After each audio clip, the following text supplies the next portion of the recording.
Welcome, Dayton. The Little Green Dress presents Traditions and Legacies, where we discuss family traditions and discover your legacy. Now, listen with me as we remember what used to be. She is your host and author, and by she, I mean me, Kim Gresham. Hi, and welcome to the Little Green Dress Presents Traditions and Legacies. I am your host, Kim Gresham. Today, I am just over excited because I get to meet someone that I've never met, but I've always heard about, and I've always heard of her spirit, and it's all over Dayton. I'm sure you all know of her. She is Mama Nozipo, and she hails from Cape Town, South Africa. Oh, I cannot wait to talk to her. She's on her way in here now. Let's give her a hand and come on in, Miss Mama. Are you? Hello, love. Hello. Come on, sit down here. You can sit here. Yes, ma'am. You doing okay today? Oh, I'm doing awesome. Awesome. Good, Yes. good, good. I'm always doing awesome. I'm Hi, always please. thankful for each day I get. Yes, absolutely. Yes. Pleased to meet you. I am so excited to meet you. Oh, my And goodness. if you don't mind, I really have to thank you Okay. for inviting me because in the non-African world, when you get my age, I'll be 80 next year. When you get my age, your world gets smaller. Smaller. You don't have co-workers anymore. Most of your friends are non-ambulatory, like yourself. Some of them, like myself, don't drive anymore, so you don't Yes. get to see each other. Aw. Some don't hear very well, so you can't even call them anymore. Right. And then, of course, some do transition to the next phase. So your world gets smaller and smaller and smaller. And we don't longer talk to our neighbors like we used to. We don't. Especially in the non-African world.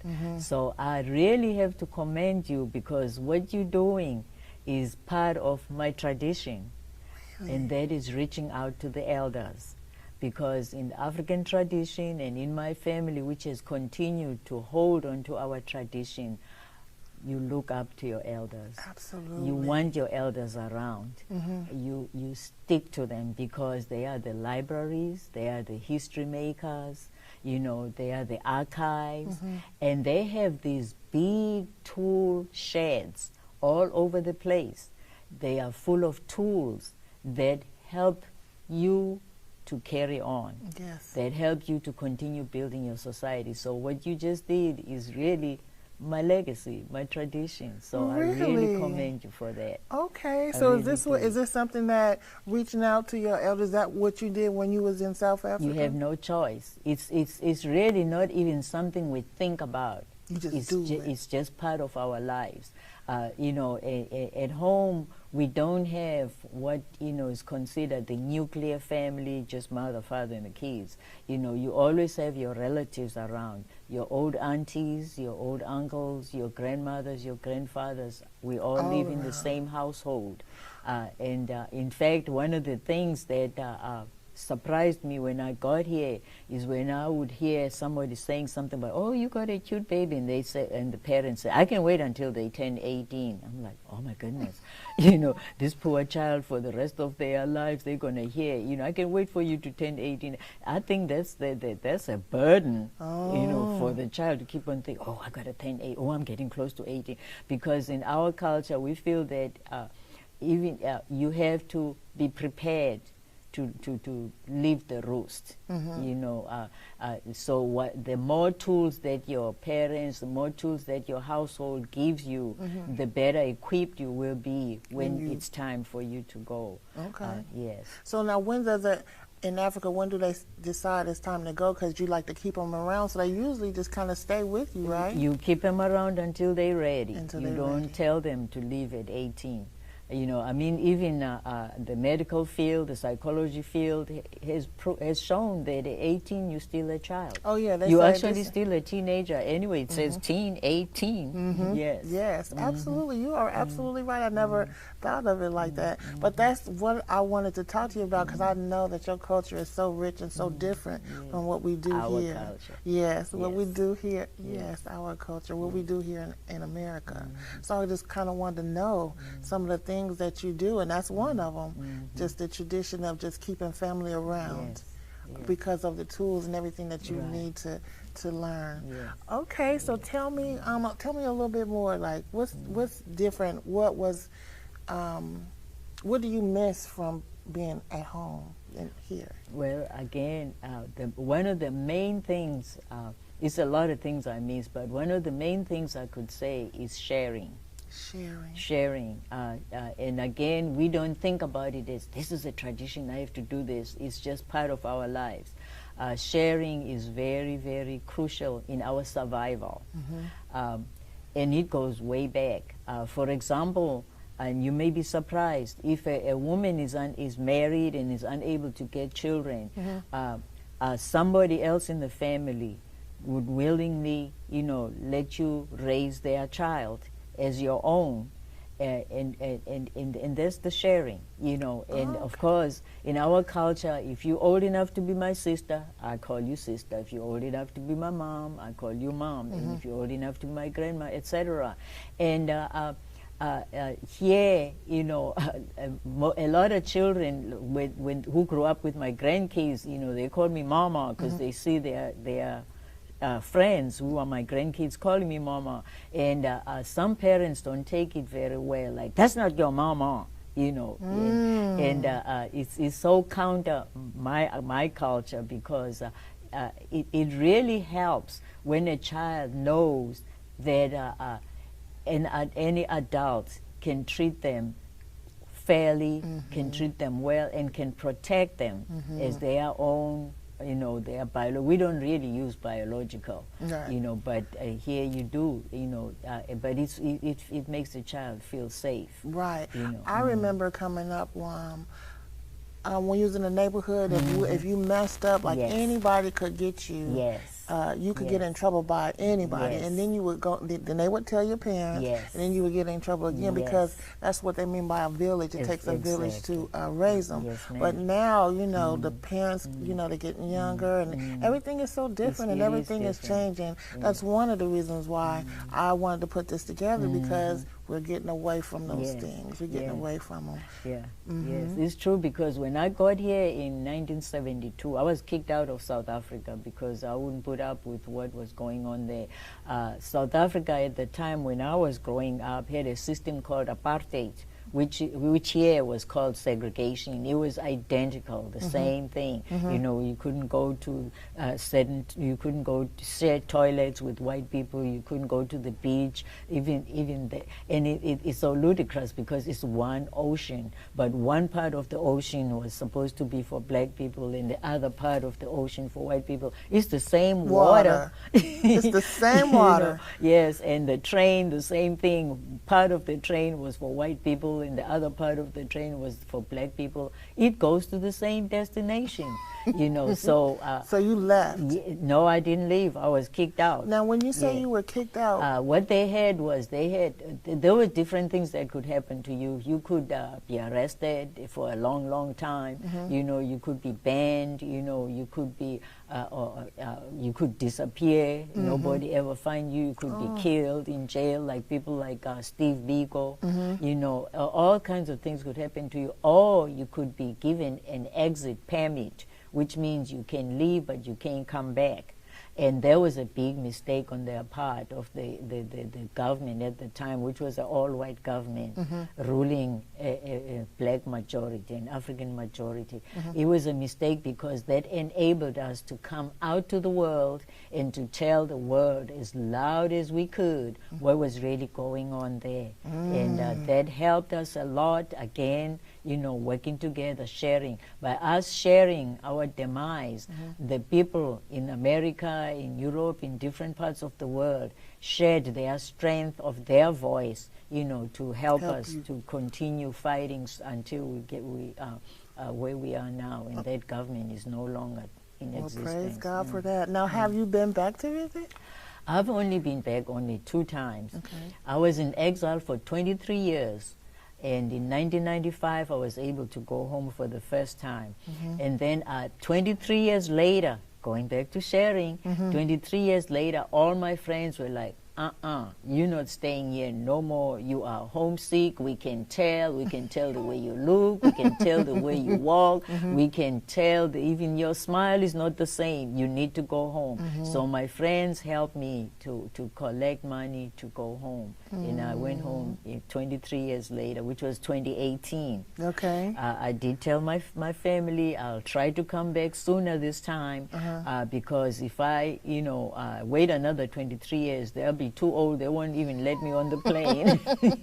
So I'm hoping to go back sooner. Well, that's good. Now, how many did you leave? A lot of family there? Like my whole family. Your whole family. You came here family. Alone? Yes, all by me. I was kicked out by myself. Yes. Well, how was that? And you came. Did you come straight to Dayton, or did you? No, I actually came to Nashville, Tennessee. Okay. I love Nashville. I took classes at Fisk University, and I worked at Meharry Medical College. So I had a great time from 1972 to 1975. And I shared a lot of my culture with people down there, and they shared a lot of their culture with me down there. And I was surprised when I tell them that this is the same culture. You know, down south I felt so much more at home. Besides the fact that the climate was not that bad like it is here. It's cold. I can't stand it. You don't know what's going to go on in Dayton, do you? You don't never know how to dress. No, so how did you migrate to Dayton? I got married. Okay. Yeah. So I ended up here. Awesome. That is great. So now, tell me, I just want to know, about the food. Do you still cook like your African dishes here? I do, but I don't like cooking. Okay. Yes, I never have. Even when I was a kid, I didn't like it. And when I was a kid, I had a high tolerance for salt. So I would over-salt the pot so that nobody else would ask me to cook again. Yes, but you said you were over-salted, so they wouldn't ask you to cook, and it worked, didn't it? It worked. They said, "Oh it no, worked. she's not gonna cook." In fact, one time when I came back from college at home, I said, "Oh, I wanna cook," and my siblings were crying. They were begging me, "Please, please, we'll wash your clothes. We'll do anything. We'll brush your shoes." You know, at home we clean our shoes. Okay. You know? Oh yeah. You don't see nobody with dirty sneakers. Oh no. Well, the guys here, they don't like. They don't even like to put creases. No, we clean our shoes and everything. They say, we'll clean your shoes. We'll do your hair. We'll do anything. I said, I know I'm not going to put salt. No, please don't. Yes. That is so funny. Once in a while, I'll do my African cooking, but no, I don't necessarily care for cooking. Okay. Yeah. So now, what tradition, besides the sharing, did you bring from Africa to here that you still do to this day that maybe you passed down? Yeah, it still goes back to the sharing because that's what the first book is about, sharing. Yeah, it goes back to sharing because I was talking about the mother who couldn't have a child, even. The mother, when I was growing up, my mom was a domestic servant. You know, domestic servants, they could just have the child, the baby, leave it at home, and have to go to the white folks' house and go and breastfeed the child of the what we call the madam, which was the employer. Right. So who's gonna feed your child? The community. All the other mothers who were breastfeeding would feed your child. So yes, and learning to share was very important, and still is. You know, the children would sit in a circle, and they would eat in the same bowl. And when they are eating in the same bowl, the older kids would be showing the younger kids how to share. That's the lesson. And nobody would be, you would say, oh, everybody eating one bowl, somebody's going to be hungry. No. Everybody would teach each other how to share. You know, I remember there was this big round candy. It was called a gumball. It was real big and very hard. You know, one child would have one, and we would all sit around and we would use a rock to break it up. Break it up, and every little child would have a piece of the candy. That's sharing. Bread, you know, one person with one piece of bread, one slice of bread. We would find out who likes the outer side, the crust, and tear up the crust for everyone who likes the crust and everyone who has the middle, and that's sharing. You know, we just grew up like that. You know, and the elders, you know, every night they would sit down with the children, even if you're pretending to be sleepy. They would wake you up and they would share stories. Stories about our culture, stories about why we're doing things the certain way, and also stories about how we should behave in school. Because in school, you know, we were taught the history that was not the true history of our people. You know, we were taught things like we were not there, you know, and when the Dutch and the English came, we were not there. I don't know where we were at, you know, and all of a sudden here we are, so really we don't belong there, you know, things like that. So the elders were, like I say, they were the history books, the libraries, they were the ones who would sit down and tell us the true history, and then they would tell us, now when you go to school, when it's time for your exam, write that we were not there. But telling yourself, I know I was there, you know, because you would get zero, you know, if you didn't do that. So one of the things that we were always taught was how to wear the mask. How to wear the mask. How to wear the mask. And the mask is writing down that we wasn't there. But behind the mask, I know that we were there. I've always been here. I've always been there. Yes, yes. So Paul Laurence Dunbar was right on it when he wrote that poem, We Wear the Mask. Wow, I'm going to go back and read that. Yes. Now, let me tell you something about sharing. And this just came to me. This is one of the reasons why I like doing this show. Yes. Now, I'm an only child. Yes. So I don't really have any siblings. I don't have any. I do have siblings, but I wasn't raised with them. Yes. Okay, so, like, it's like sometimes it's even hard for me to say because this lesson from you. But sometimes it's hard for me to share. Yes. It's hard for me too. It's just like difficult. Like I just keep things to myself because I've always been by myself. You know, because I was raised like that. So I mean, I don't go out my way. If somebody asks me for something, of course I'm gonna give it to them. But I would they probably would never know that I had it because I would always, if it was something to eat, I probably ate it before I got there. You know what I mean? So I'm going to take this lesson and do better. I'm going to take this lesson and do better. That's what I'm going to do. Yeah. Well, in my case, my mom had 9 children, 4 girls, 1 boy, 4 girls. And but there was never 9 children in my house. It was up to 20 children in my house. Oh. Yeah, because she was the collector of children. She did her sharing. She took it seriously. Okay. Yes, she did her sharing very seriously. And so, you know, we never really, you know, bothered to say, you biological, you ain't biological. We were just, you know, there. Together. And we only had 2 rooms. Now, I didn't say 2 bedrooms. I said 2 rooms, a front room, what we call the front room, and then the back room. But she would have that many children in there. If somebody's child, you know, was not at home, the parents didn't bother at all. They knew exactly where the child was. They was at your mom's house? They was at my mom's house. And I found myself doing the same thing. I only had one daughter, and she had 5 daughters. But I had I guess it's the way I brought her up. She understood that she could bring her friends when they got in trouble, and they did. They would stay with me, and their parents were cool with it because they knew they were safe in there. They knew, for one, they were not going to get in trouble at my house. Right. They knew that I was going to make sure they went to school if I had to walk them to school, you know. And so the tradition continues, you know. In the sharing. Yes. Well, I love Yes. that. I Yes. love that. I'm definitely going to, I know my spirit will be pricked when it's time when that sharing lesson comes, because he's always going to give you that same lesson that you learned. He's going to give it to you. Right. So now let me ask you the legacy question. If you were to leave this earth today, what legacy would you want to leave? Well, I will go back to my great-grandma who transitioned at 110. She was 110 years old? And she could have been more than that, but we could definitely identify up to 110. And she was spicy.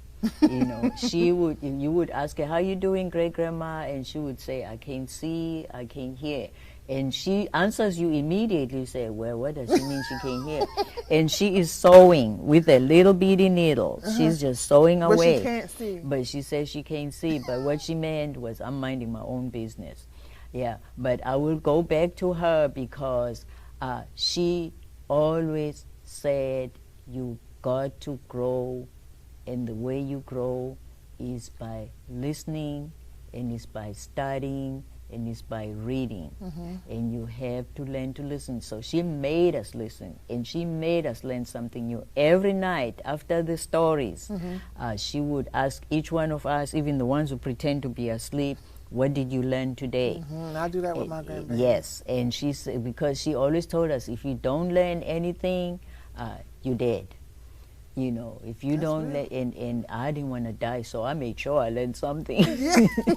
And she would also say, you know, your brain is a muscle, you know, and if you don't use your muscle, it becomes flabby, you know, and you know, the brain is not a good looking thing anyway. You know, it looks kind of jello-ish like, you know, so in my imagination, I was like, a flabby brain? It's already flabby. It's already, oh, no, I don't want a flabby brain. Right. So I do my best to learn something new every day. And she told us that she, too, is still learning something new every day, you know. And so that's my legacy, learn something new every day. You know, that's how you grow, you know, that's how you live, and that's how you're able to pass it on to the next person, and the next person, and the next person, because she always told us you can't take it with you, you know, so pass it on. And like Bishop Norton always tells us, you know, pass the torch on while it's still lit, you know, so that is very, very important to me, and that's what I do. And I'm going to put a plug in. Okay. You know, I'm a member of the Dayton Africana Elders Council. Okay. So it's a whole bunch of old people there. Okay. So there's a whole bunch of library there. I know. There's a whole bunch of archives there. I want to know. There's a whole bunch of living history there. Okay. So you don't have to go out of town. You know, got a reservoir right here. Right here. And I've become one of your groupies, because ever since you told me, I watch your show all the time. Okay. You know, that's why I said I want to take a picture of the set, because I'm always looking at this beautiful set. You know, and I look at the different people that you have, and I'm like, oh, she had Ed Dixon, oh, she had Nissia, oh, she had Daryl, you know, and I'm looking at, oh, she had Tony. So you are surrounding yourself with great people, you know, and there's another legacy, you know, who you surround yourself with. You know, like, you know, the old saying, you know, if you go, the company you keep, you know, if you go with the dogs, you'll end up with fleas, you know. Absolutely. So, yes. I was there at the Liberation Park. Yes, that's when I first met you. Yes. I was there, and I saw your powerful speech. Thank you. I videotaped the whole thing. I'm going to put it in with with this today. But I want you to tell me, what does Ashe mean when you was pouring out the water and you say Ashe? Yeah. Well, again, it's that sharing, it's that unity. Ashe means all of us agree, all of us, we're in unison. All of us, we are working together. All of us, we are sharing this moment. Because as I explained, the libation is a serious moment, where you reflect on what those who came before us have done, and teaching the ones who are coming in front of us. And this is a crucial moment for us to do this, because other people don't even want us to write our own story. No, they don't. And you see what some states are doing, and I'm thankful to the Creighton Metro Library, because they taking a stand, not to ban books, and that is crucial. But it's crucial for us to be the driver. That's another legacy I got from my great-grandmother. Don't be a passenger. Be the driver of your own life. Be the driver. Because when you're a passenger, the driver, even if you're in a hurry, they can move at 5 miles per hour, and you end up with the baby in the car, So it's very, very important to be the driver. You want them to make a left, they make a right. It's very important to be the driver of your life.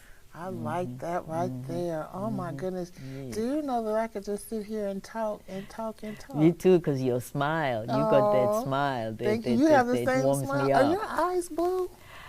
It's actually cholesterol, believe it or not. Yes, Okay. I asked the doctor that day, why is my eyes turning blue? Because they used to be brown, real brown. Yes. Well, I Yes. love them. Yes, everybody loves them. Yeah. So I love them because everybody else loves them. We have a saying in my culture, "Ungumntu ngabantu," which means you are human through others. If others look at you and look at your ways and they see that these are human ways, that's how you become human. If you act like a dog, they'll call you a dog. Right. Absolutely. Yes. So Absolutely. I'm always conscious of that. I have gotten some gems today. I Oh. have gotten some gems today. But the one that I'm going to take is that Yes. sharing. Yes. Now, my very first book, Yeah. The Little Green Dress, that book, I wrote that one for my mom, and that's when she actually bought the dress for me. Yes. And in the book, she actually went to the store and bought the book. I mean, bought the dress. dress. But in my book, I had a lady share that dress with my mom, Oh. and so that's what the lesson is about. In the Yeah. first book is about sharing. That's the lesson plan for the school. So I'm trying to get them in the school systems, but it'll Yes. come slowly but Yes. surely. Oh, it But will. I want to thank It you, will. Mama Nozipo, for Thank stopping by, you. and I'm glad that we've had this meeting. And guess what? You have made a friend for life. That's We me. will be talking. Yes, ma'am. My best friend is Sherelle. I know you know her. but She told me. She told me. Yes. And I thank her for talking to you about me. Yes. I love it dearly. I'll be at her dinner. Gala. Yes. Well, at I the will see you gala. there. Are you gonna be there too? Yes, my oh, we'll be grandbaby. there together Yeah, then. We've been friends since we were 5 years old. Oh, you cute. Yes, ma'am. I She's a love it. gem. I love her it too. dearly. Yes. Yep, my grandbaby and Darren's grandbaby is in Wyland. Oh, okay. I'll probably take pictures with them all the time. Because Yeah. every time I see them, I'll be like, let's take a selfie. Yeah, I let's take a love taking picture. pictures. I love them. I love those young ladies. Yes, I they love do them, great. love They them, do love great them. work in the Yes. community. Yes, Shout they out to do. Wyland. Yes. Well, all right, that has brought us to the end Thank you. of our meeting for Thank you. today. For just today. We'll be Just together today. Saturday. Yes, we will. Yes. And I cannot wait to see you. Oh, Thank you so same much. here. Let me help you up. Yeah. All right. Thank Here you go. You're strong. I forgot you used to be a soldier. Yeah, I was a Yes. soldier. Yes. Yeah, I still move around. Well, thank you so much. This has been the Little Green Dress Presents Traditions and Legacies. Thank you for stopping by. Mama Nozipo here. You guys have a good day. Bye-bye. Bye-bye, everybody. All right. I love Thank you. you. So I love you, Thank too. you. Let's take a selfie doing just that. Okay. African. Is there anybody in the car? I'm not hearing anybody. Yes. Is there anybody responding? Now, one thing I have to tell you is, when we are praying, or when somebody, or when somebody, or when somebody, or when somebody, or when somebody is singing the national anthem, what do? We listen, we are silent, we pay respect, And so we do the same thing when we pour libation. Because when we pour libation, we are digging all the way back, all the way back, all the way back to those who came before us. Because if it wasn't for them, we wouldn't be here today. Now, whenever I pour this water, we will all say Ashe, which means we are free, we are in unity, we are one. I have to explain something else. Before the telephone, before the telegraph, before the internet, the messaging, the texting, there was the drum. This is why we started with the drum.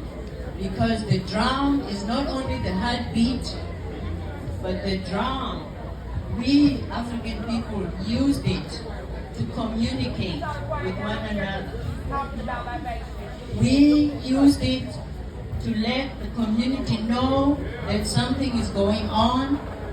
We used it to let the village know that something is going on. And we used it to let other villages to know that something is going on. So when we are doing the drum call, it is impediment upon you to listen. Listen to the message, because there is a message there. That drum is calling you to stand still and listen. That drum is the heartbeat. Without the heartbeat, without the heart, what are you? You are dead. So in the future, when you hear the drum call, drop everything you're doing and pay attention.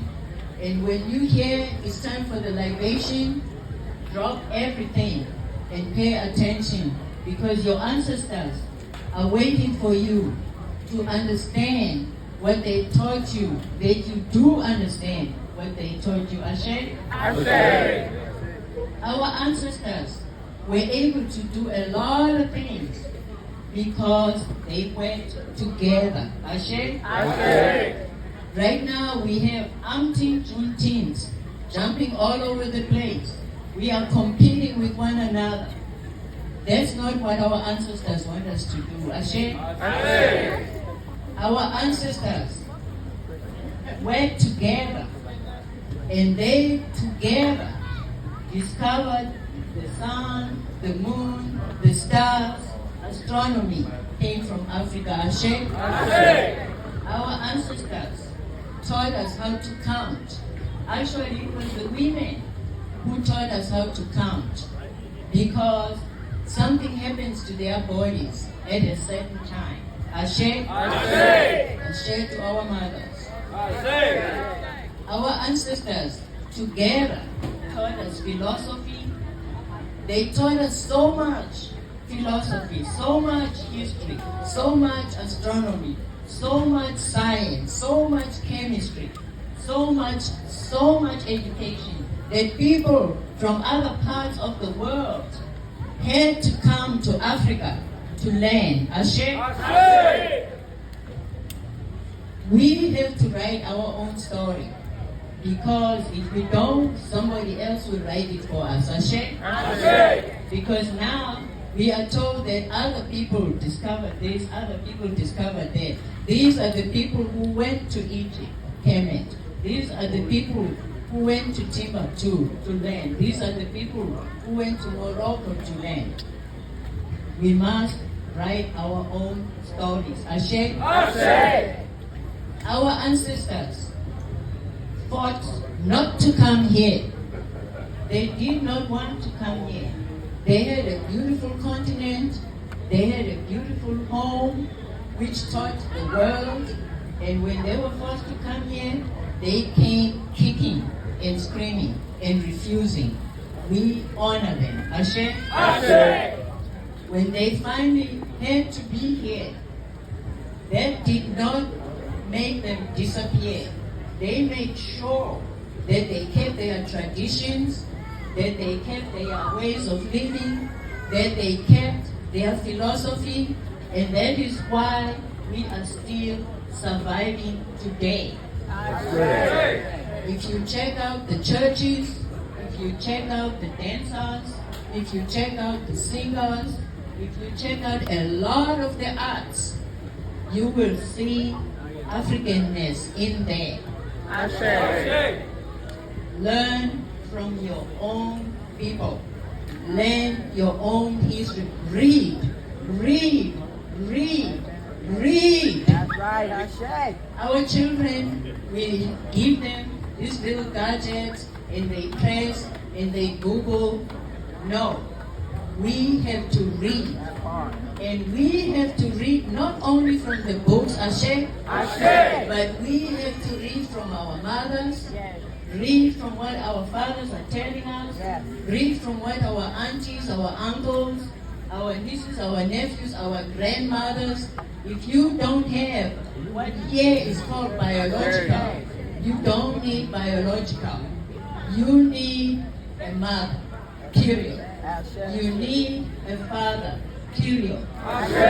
You need a grandmother, a grandfather, period.